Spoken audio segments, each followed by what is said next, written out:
I want to just get started with, give you a little bit background of who I am and what I do. So I'm Anusha Dayananda. You can call me Anusha.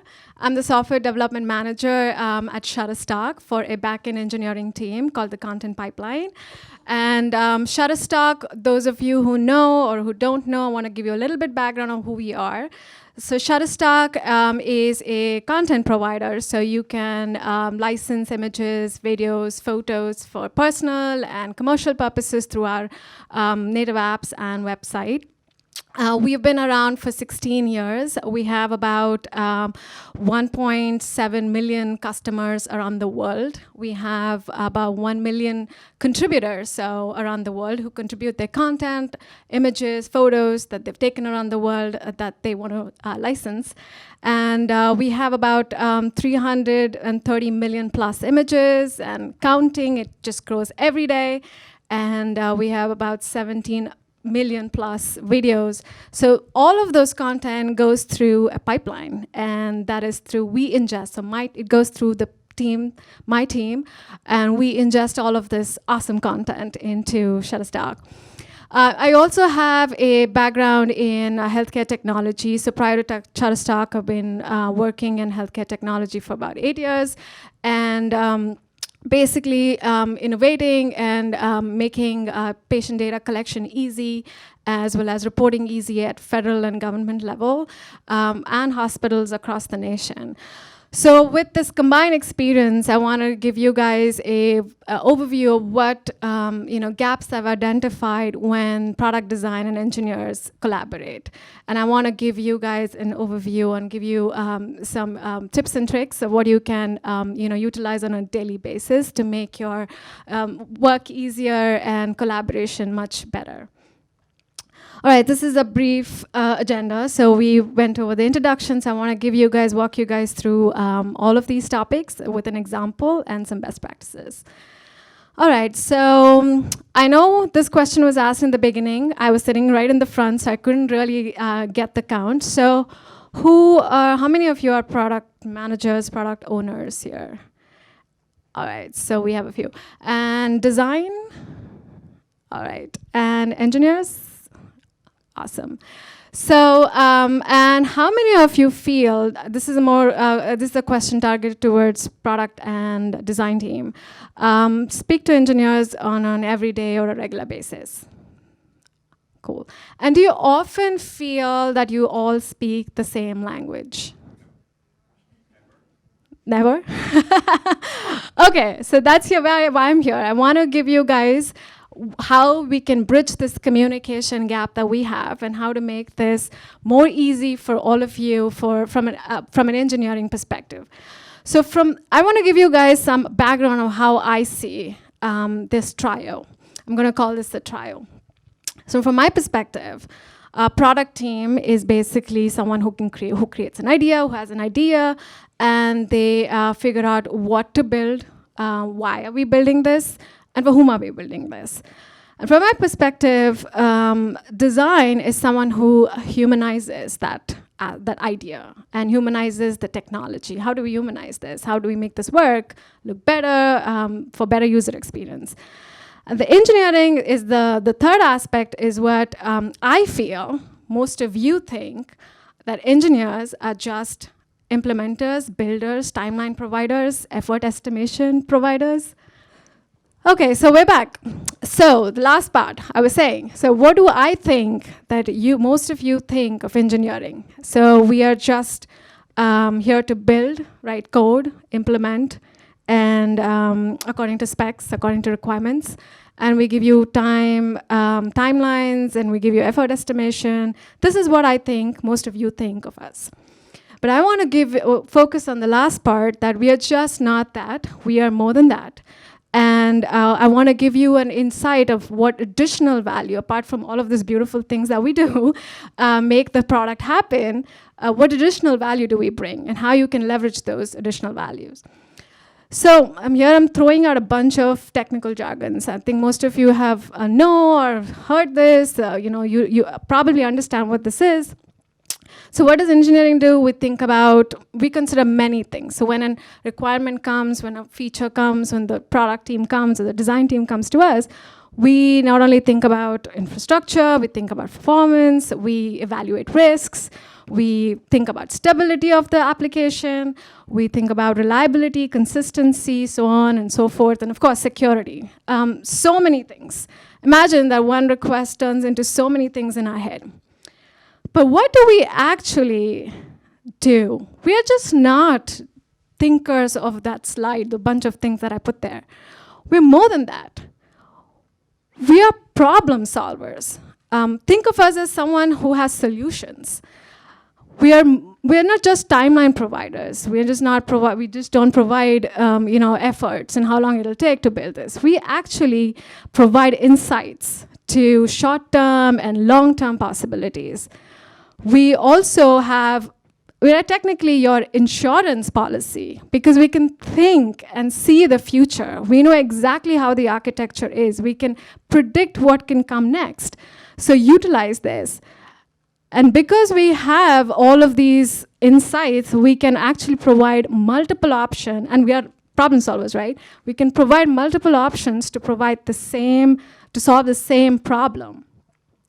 And what's beautiful is we think about, because we can see the future, we can think about the future, we know exactly how this is architected, we can actually build foundations for future work to make your product, enhance your product for the future. And apart from that, when a request comes to us, we not only start writing code, we do research, we investigate, we figure out what's out there, we look at other technologies out there, and we expose ourselves to current market trends. So what does that actually mean? These market trends can lead to more ideas. And think of it this way. I know we write code, I think that's visually you just think of an engineer sitting at a computer writing code and trying to implement this. And actually, we're visual thinkers. When a question comes to us or a problem comes to us, we start drawing these flowcharts in our head. So every flowchart needs to have an arrow, and it has to have a destination. The destination, if there's no destination, it's hanging or it's missing, that's a problem. So we can think through those scenarios, and we can actually think about all these edge cases and give you guys an insights to all these unknowns that no one have thought of. So why not utilize, I talked about what engineers do and what engineers actually do for quite some time. There are 2 slides.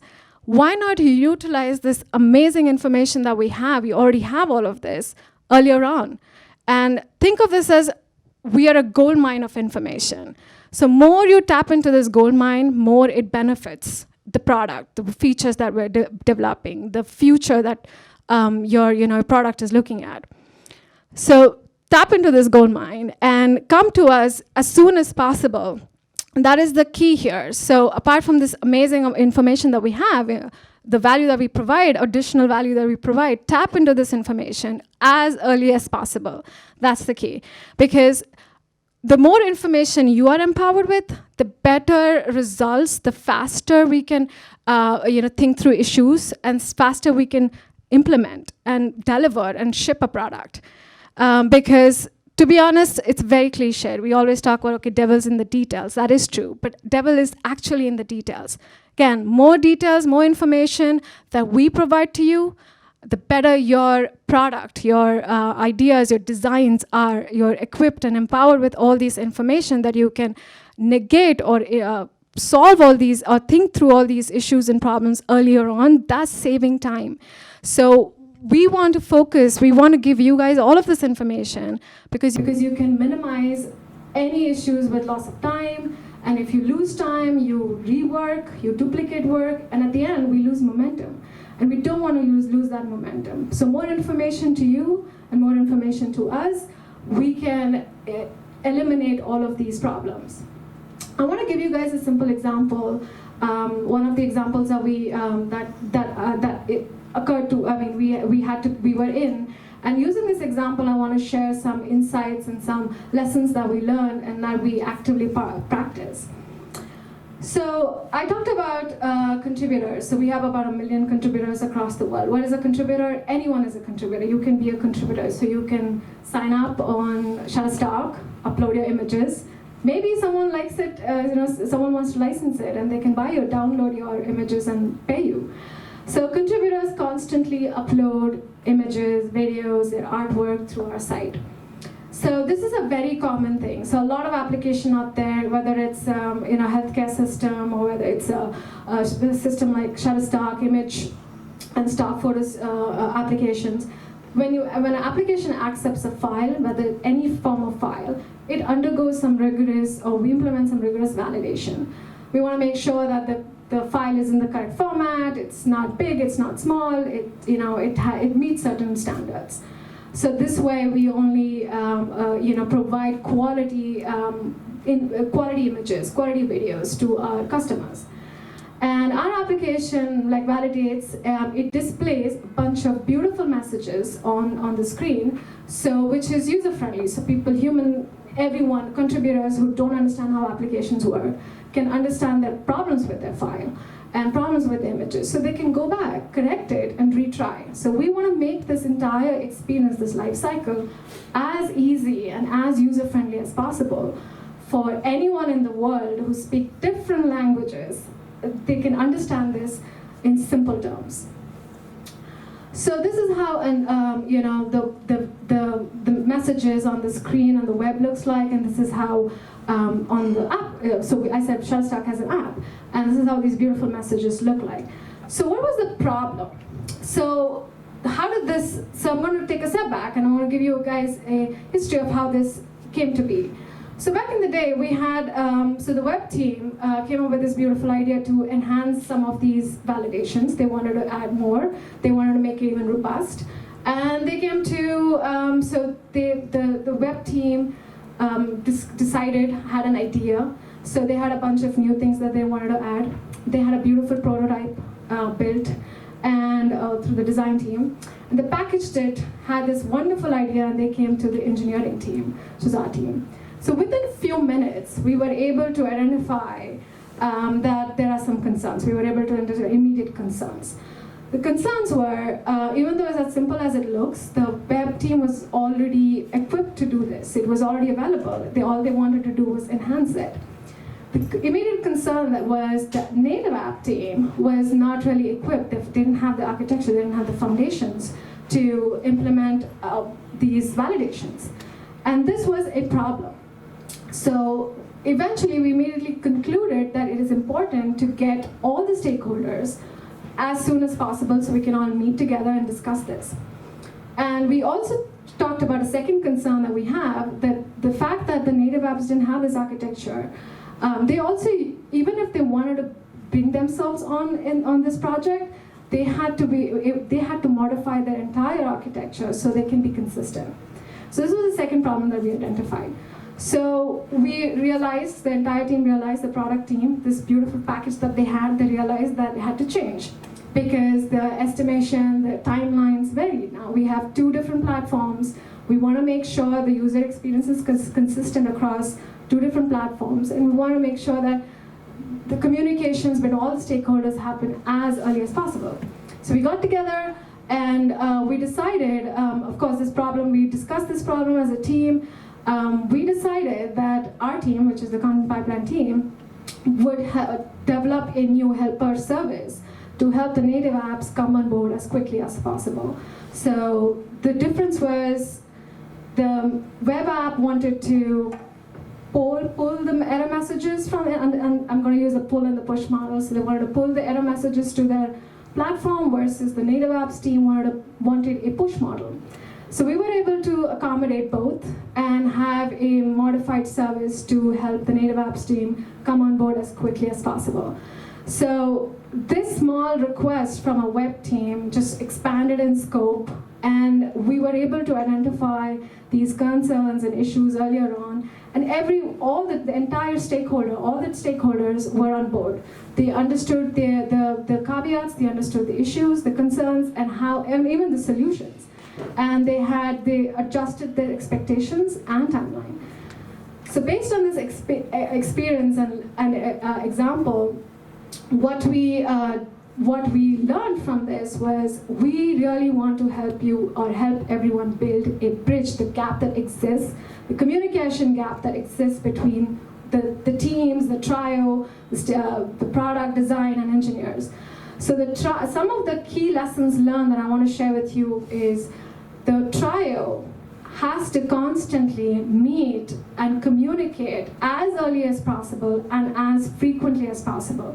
I know there's a myth that engineers don't want to attend meetings. They just don't want to be in meetings. That's a myth. That's a true myth. No, we do want, because like I said, we have so much information, but that's locked up. No one is unlocking it.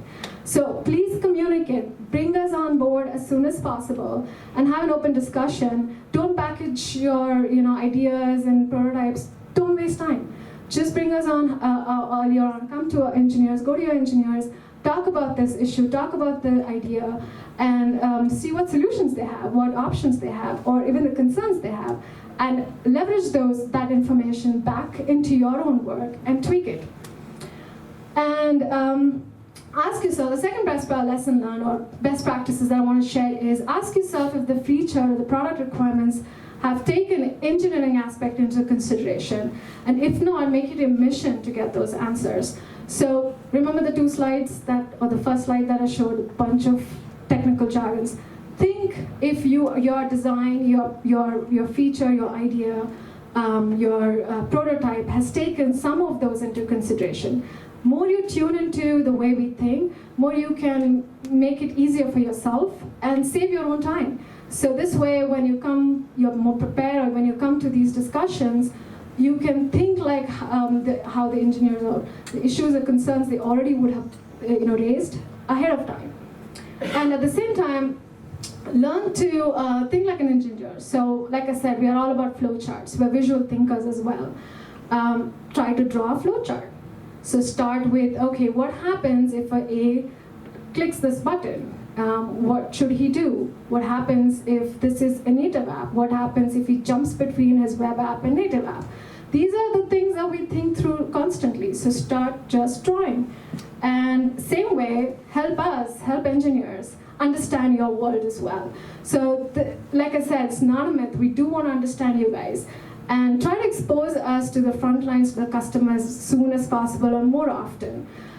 So one of the things that we do at Shutterstock is one of my colleagues, or the team, actually who attended the Oscars, because we have an editorial section which licenses events and shows and etc. And this engineer who was at the front line was able to see in real time his work, and it was super exciting because he came back with a ton of ideas on how to improve the features that he built over time.